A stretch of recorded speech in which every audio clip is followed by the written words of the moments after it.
Saint Clare was born in 1194 to Count Favorino Assisi of Sasso Rosso, who owned a large palace in Assisi.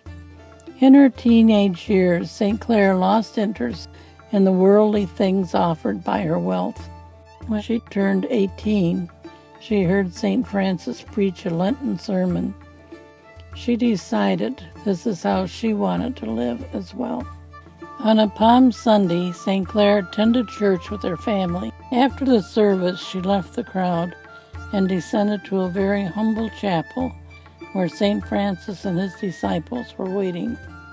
Upon her arrival, she removed all her finery and put on a rough tunic, and she embraced the life of the poor.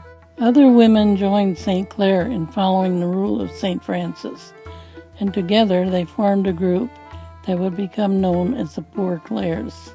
In 1216, St. Clare accepted the role of abbess to the congregation. When St. Francis was nearing the end of his life, St. Clare cared for him.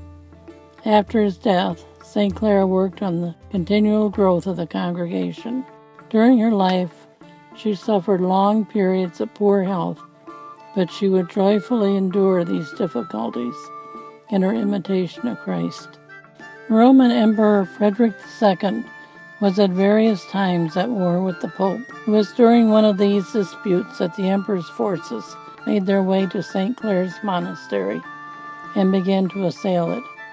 St. Clare rose from her bed and retrieved the ciborium that held the Blessed Sacrament. She then took that to the window where a ladder was placed and held the ciborium high over her head. The army was dazzled by a great light and retreated from their attack. St. Clare's illnesses took a toll on her. She passed away calmly on August 11th, 1253. Only 2 years later, she was canonized as a saint.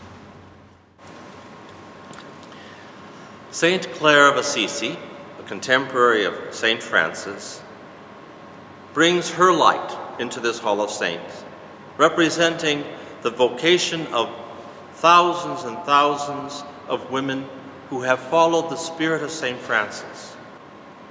Saint Francis, like Clare, believed that the Eucharist is a sign of humility.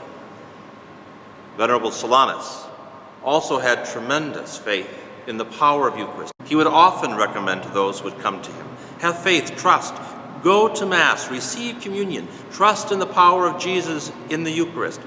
Sign your family member up in the Capuchin Mass Association to receive the power of the Eucharist in their lives. It is that memory of the power of Christ and that humble response to Christ in living our Franciscan vocation that St. Clare reminds us of as she lights the Hall of Saints here at the Solanus Center.